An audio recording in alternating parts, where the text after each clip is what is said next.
All right, so who has an exit strategy in place? For today? For today. Yeah. So that's what I'm going to talk about a little bit. And what I want to first kind of talk about is how customizable this process is. This is really all up to you. We do kind of put some suggestions out there, but it's really completely up to you. How long do you want to keep the accounts on your server after each student either leaves the school or graduates? Is it 3 months, 6 months, a year? Do you want to, if you have domains, do you want to renew the domain? But that's totally up to you. We documented this very thoroughly on the workshop page through exit strategies. The next thing is the communication between you and the student.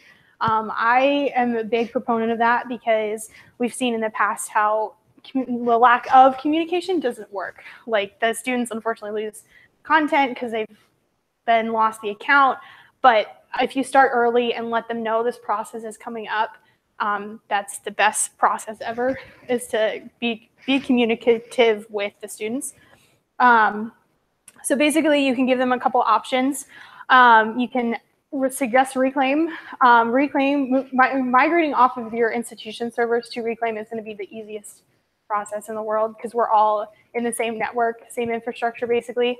But you can also recommend that if they want to move somewhere else, then that's an option as well. And I'll kind of go through how to get a backup of your site and that sort of thing as well.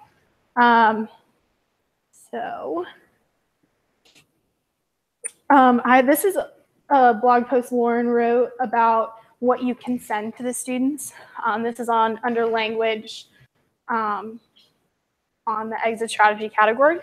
And feel free to copy and paste what we've written down here where it says migrating Reclaim host, copy and paste that whole section and put it in an email to students or however you'd like to communicate that.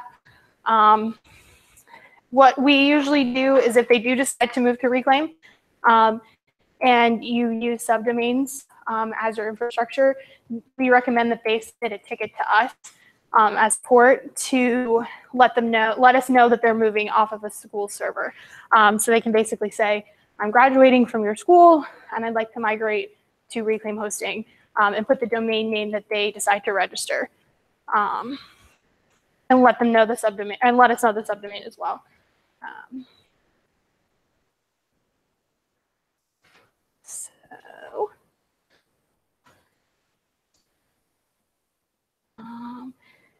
Any questions so far?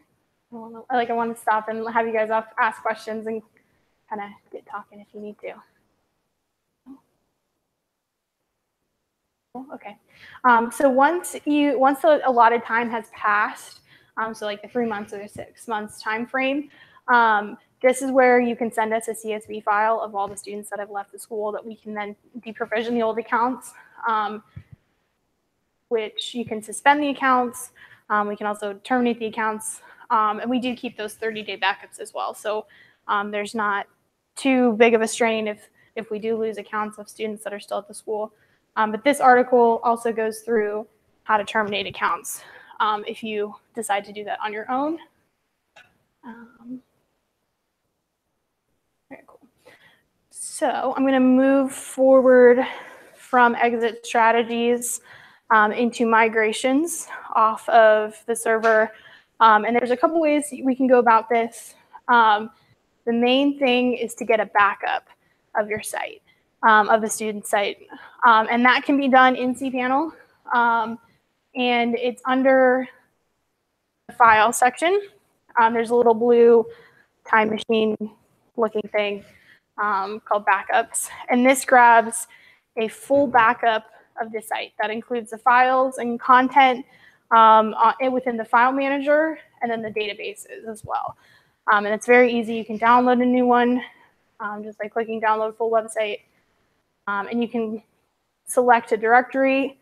So usually do the home directory. And then you can select an email address you'd like to send to let you know that the backup is done. Because depending on the account size, that the time for the backup varies. So if you have a big account, it takes a little longer than if you have just a one install account. So I'm going to generate a backup. Hopefully mine might not take too long, but it shows an in-progress backup. And then this link, this backup link is downloadable. So once it's done, you can click on it and it'll begin to download the file.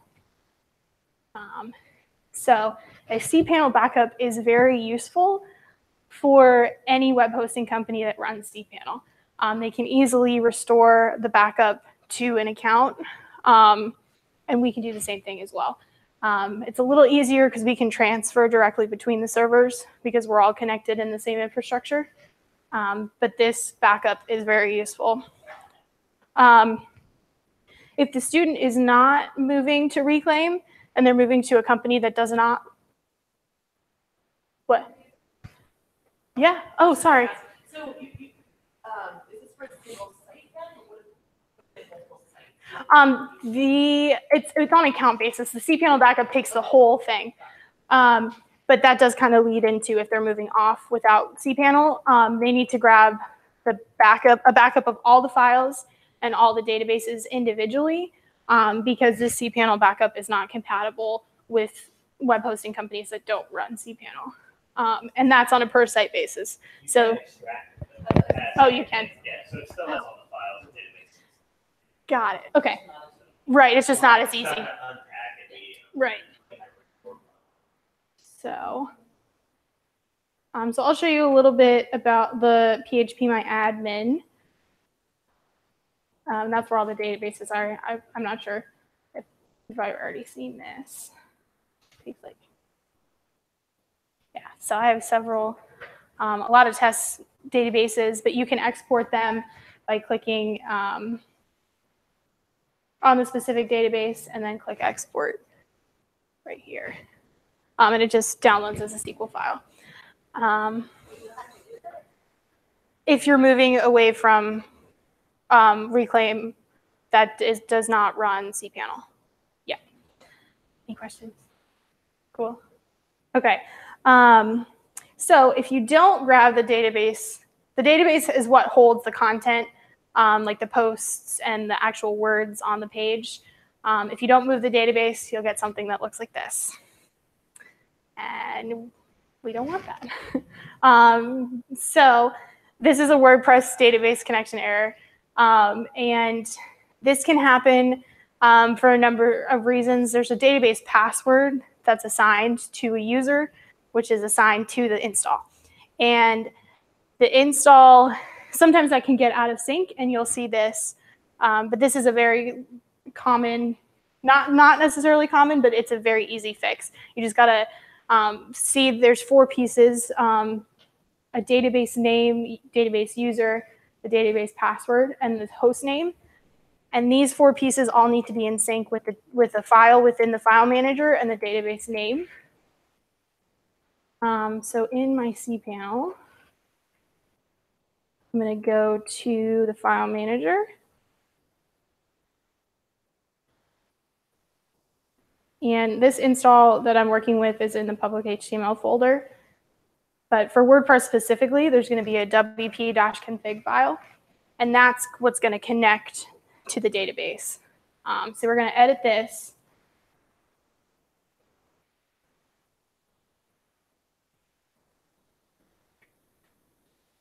And these for this database name, database user, can you all see that in the back?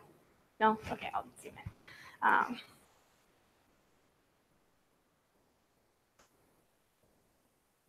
Better. So this database user, database password, and database host, and database name are the 4 pieces that need to be in sync with the database itself for the site to load. So I actually, sorry, lost my train of thought there. A way to view what the database has on file is in Installatron. And you can click the specific install you're working with. And then files and tables.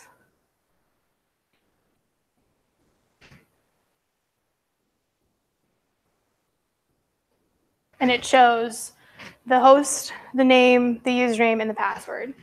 So you can also show the password to make sure that you have all the correct information. And so you can compare this to the WP config file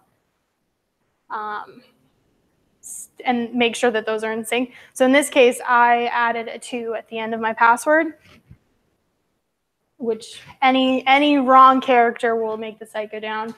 So you can edit that directly in the WP config file, and then you click Save Changes and refresh, hopefully. It works. Cool. Okay. Any questions? No? So when they're Yes. migrating, if they're migrating somewhere else, Mhm. right? Are we hoping that the students will have to go through and download all their backups themselves? Pass them on? Yes and no. You can, I think how the process works kind of gives instructions on how to get a backup of their site. So there is hope that they do it themselves, but they can also reach out to you and you can help them. But if they need help moving directly to the other company, they would have to reach out to the other company. That's not something we would work with. Mm-hmm. One nice thing, that we're very careful about not plugging ourselves into this because domain one zone is not a business model for us to drive people to our business, to like all your students and that kind of thing. But one nice thing is that we own every piece of the puzzle. And so really, as soon as the student signs up, we can get domains transferred, we can get the content moved over. Really, it's one very helpful thing because we have all of the access. There are a few other companies, just thinking off the top of my head, like I believe HostGator can do cPanel migration. They use cPanel, and I believe they actually offer free, I think it's free migration services, or at least it was back when I worked in Mary Washington. I believe that was the name that we worked with. And some others, if they run cPanel, it's at least worth asking. Can you restore a cPanel backup or something along those lines? But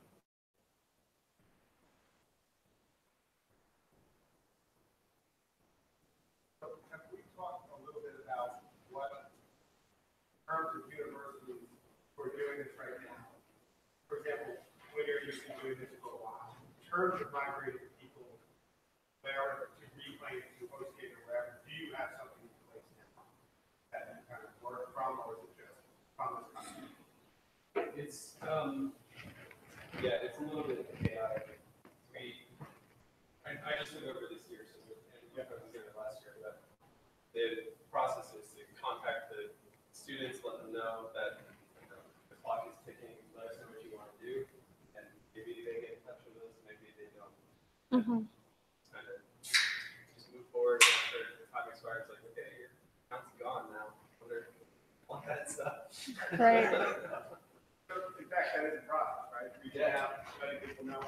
We have, and I don't know if it's on linear or across your various command points on this. Oh yeah, that's a good. There may be some uneven presence here, but we have a migration page where you can put in your verbiage, where you can help people get backups and download them and stuff like that. So if that's something you want to work on, you want us to help you with, talk to us individually and stuff, but we can actually put a small bit of that template in place. You obviously have to figure out the policy, what works.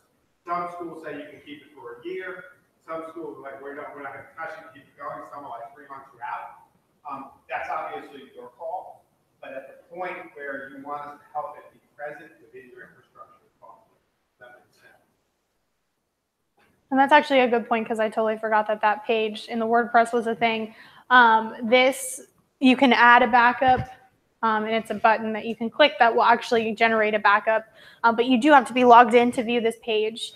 So I know when I graduated from Mary Washington, I had to change my NetID password so I could log into the WordPress. But after my NetID was taken away. and depending on when it's created, would depend on when the page exists. So if you don't have this, which Right. will come into the manage accounts dropdown, then let us know and we can add it in there. So it's just meant to be somewhat of a one-stop shop. how many students actually use it, I don't know. Right. Right. The other thing that I will mention, I have 2 schools who take Cpanel backups of every single student's account twice a year at the end of each semester, and they hold on to those for a year. And so for them, that's their backup fail-safe. If somebody shows up, their account was terminated, it's like, they might still have something. But we only keep 30 days of backup. So that's something I can show you all how to do that. It's just a setting on the server to say generate Cpanel backups. Does it for everybody, and then they all get stored on one folder on the server, and you can then download that, keep it on a hard drive somewhere if you wanted to, or however you wanted to handle that. But there are ways there that you can have a little bit more assurance if you wanted to take that on. Obviously, there's going to be a balance there between like how long do you actually store stuff before they have the option to have it back.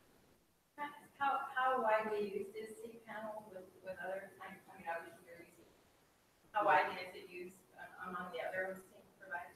It is in many ways I would consider the industry standard. That's for web hosting. Okay. Yes. Yeah. There are a couple other competitors, but by far and wide, some of the larger companies like Bluehost, HostGator, and several others all use Cpanel GoDaddy. And how can we tell if we can get that page that's under manage your account? It should be there. Yes. So if you don't see it, definitely talk about it. Right. And this is useful just as a holding place. So if students find it, or even just for you to say, okay, do we have something in place that we're doing? Even if they don't use it, like Ken said, I find like when we get this rolled out, this is a question I think Katie brought up that we haven't really addressed with schools who are starting. But that could happen as soon as we've had it for a year. That you have seniors who want to keep their domain or transfer it to a new space.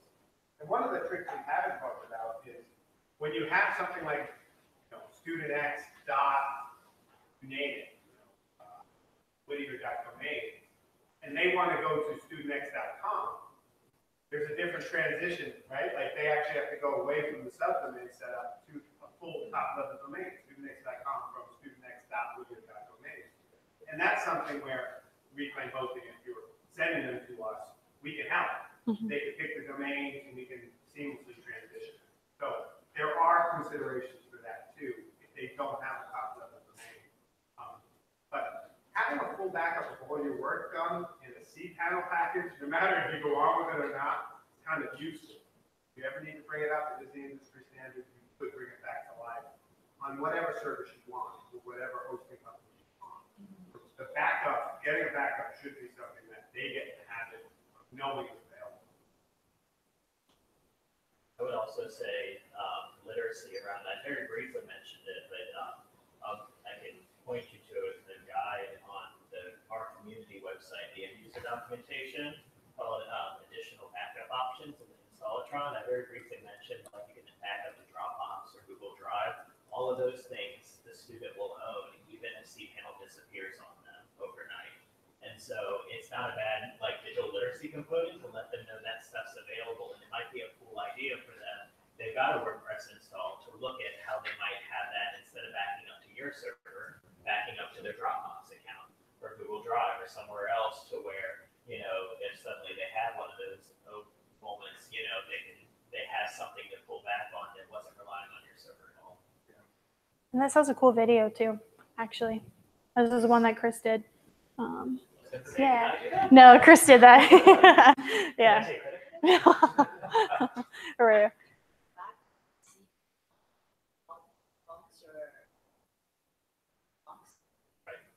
Using the. It is, yes. So if Cpanel they backups have, get put into the home if they folder. make a habit to periodically back up there, If they're not removing them, then yeah, that will fill up Mhm. their account. so I should personally up somewhere. I think if they're doing the backups, the method there is take the backup, download it, remove the file from the server. So it should be a 3-step process there to do that. Cpanel does have options to take a backup and push it elsewhere. In my experience, they're really technical options like push to an FTP server or rsync it or AWS or something like that, where most students aren't going to know how to do it. It's not as simple where it's installatrons. It's like, log in with your Dropbox account. Okay, you're authenticated, and now we'll drop those things in there. So it's a little bit more seamless in that regard. But yeah, the cPanel backups get stored in the home folder, so it'll just show up in their file manager, so they can download that file, but then they need to delete it. So, and that migration information page does have a trash can icon next to a backup once you take one, so they can delete it right there as well. So to add the backup, delete it. The options to do like incremental backup. That would take a lot less space. Right. There are on the admin side. I don't know if they expose that within the individual cPanel accounts for end users. cPanel can do incremental backups. But then you need the full chain in order to restore. So it's sort of a double-edged sword there. You're going to need everything. Yeah, good look into that. So before, when you were talking about, suspending and terminating accounts and stuff like that, you said keep the records or log in the WHM. Yeah. Yeah, I'm still struggling with that. Took me years. But for the, now you're kind of saying though, for when the ones that are you're moving out, then all of the records in. No, delete the hosting account. Yeah. So terminating it or whatever. Yeah, In WHMCS, I never removed. okay. Change status, add note, what? I keep it all right. Oh, I thought Yeah. you said, I do. I'll delete it all. Yeah, because, there's even a section. Like, and sometimes I'm trying to get better about this when we have somebody reclaim posting and I go in there. So I leave little notes in there like student moved to reclaim posting on day or something. So I think it's definitely good practice. WHMCS, keep it in there. Status is around or whatever, but have that on determining the actual hosting. That's off your server. Basically. Okay. Yeah. I was reading that. Yeah, because the server side is where we actually count Yeah. the accounts, not WHMCS. Right, yeah. Lisa, did you have a question? I did, when you go back to the page you were on that shows the. That. Can you explain again what this admin stores that, because we don't have it, so. The migration information.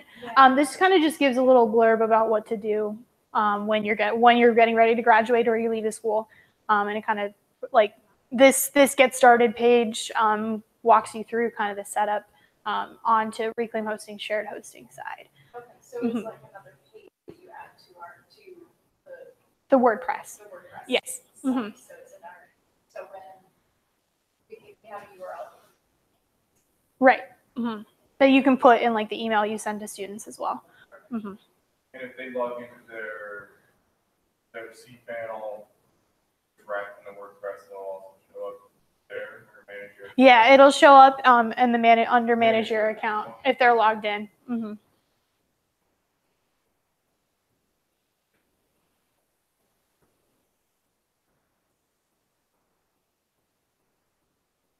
Any other questions?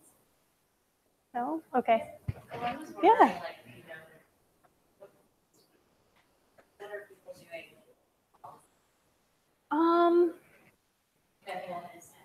I know. I know Mary Washington just because we've all like interacted with them. They do top level domains and hosting. They do 6 months for the hosting after your date of graduation. So if you graduate in May, 6 months from May, or if you graduate in December, 6 months from December. And if the domain expires within that time period, they renew the domain for the next year.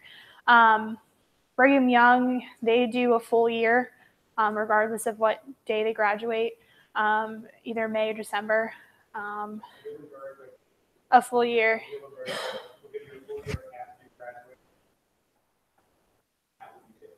The thing is also one of the things about how often, like, if you're doing a year, like you say, hey, 6 months out, you have 6 months, 3 months out, like how many communications do you want to do? And like, what's fair in terms of what you can manage? The subdomains, schools who are paying for a domain, which is $12 additional, there's real cost. The subdomain, there's real cost depending upon how many you have on the server, if you're going up beyond the 500.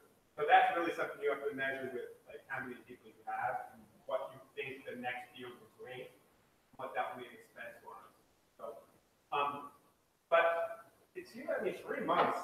Think about it, like, how long does your university let them keep their email? How long, because that's gonna matter, because let's say they close off their email after 3 months. That means they have to use the same method I showed you to circumvent the single sign-on to get into the WordPress as a different user to get out their stuff. So that already suggests an obstacle. So the longer the time it goes out, while it's nice, it represents more obstacles.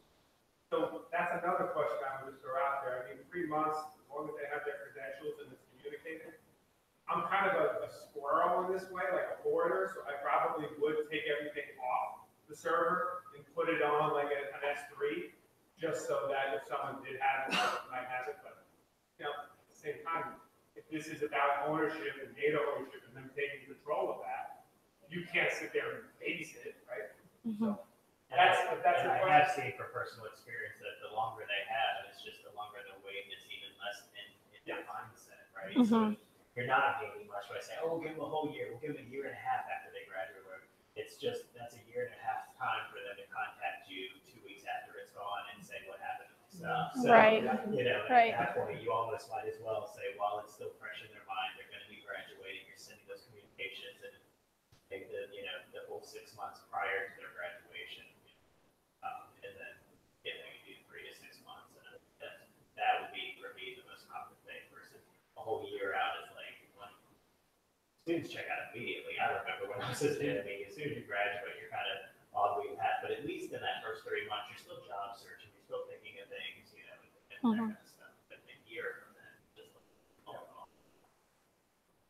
Okay. I think someone asked this in a different form earlier, but how do we know they're seniors? Is there any way to sort of like tell that in the system? A version of that, yeah. What we do, I'm starting to lose it. It's the end of the day. On the IT side, and who is closed down. But record is held by the registrar. So we coordinate with the registrar, and then we have those records, so then we'll be able to, cross-reference. And that's what, You literally just look, you know, like a CSV, you just literally turn off individually.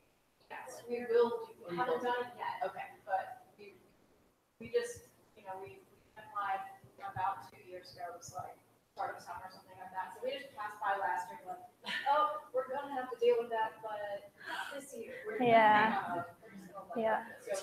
So that'll be this summer. UMW's IT department, I know when I was still there, we figured out that the IT department was willing to integrate some code with it so they could take their banner system and look at our WHMCS database. And so we were only getting that export of active accounts at WHMCS, but then we had an extra column that said expected graduation date. So we had to match the two, but it was on the IT side. They were able to generate a report and just grab data remotely from our WHMCS install. That made a huge difference. Having to do like this between 2 spreadsheets. You've got a really nice idea. Well, So, but is there a way, if you have a CSV file then of people who you know are graduating, however, to like make that a group with WHS? Yeah. Or, you see what I'm saying? Like, yeah, message just that. So like you can do. there's WHMCS has a concept of custom fields. Okay. So, and that can be anything. It could be a checkbox, a text box or something. It's just a generic thing. So you could say, you know, graduating or graduated or something, almost like statuses. And I think we did that a little bit at UMW with faculty versus student. You know, there was some manual work there, so it's only as reliable as somebody going in and making those changes. But then you can make actions based on those changes, sending those only to this group. You know, that kind of stuff. That's where more fully fleshed out connection between WHMCS and the our record would be better.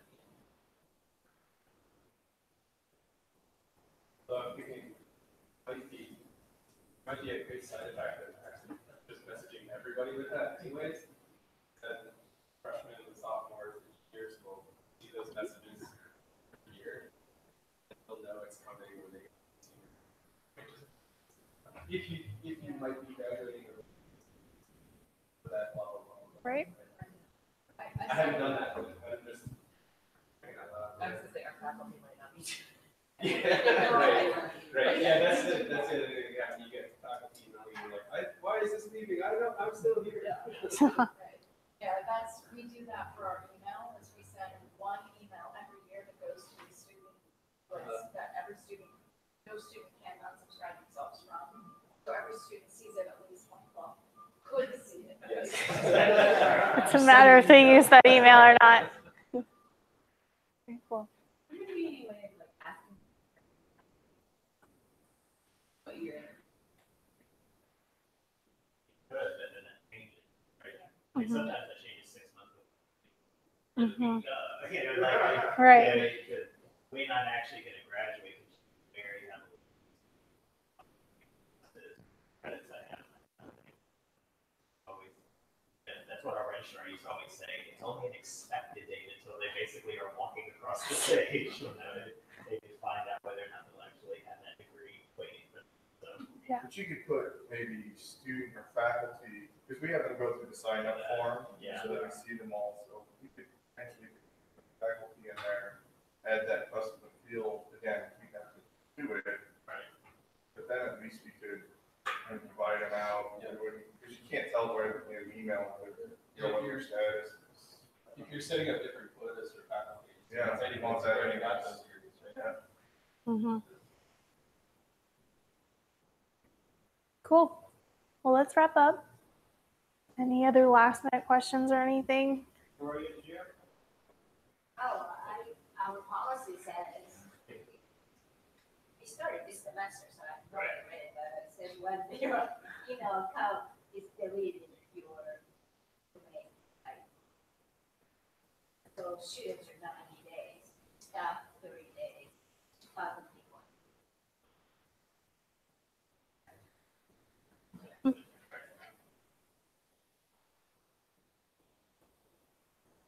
Do you have staff using? Or do you expect? Yeah. Yeah. We've also ran into, actually, it ties very well into exit strategies.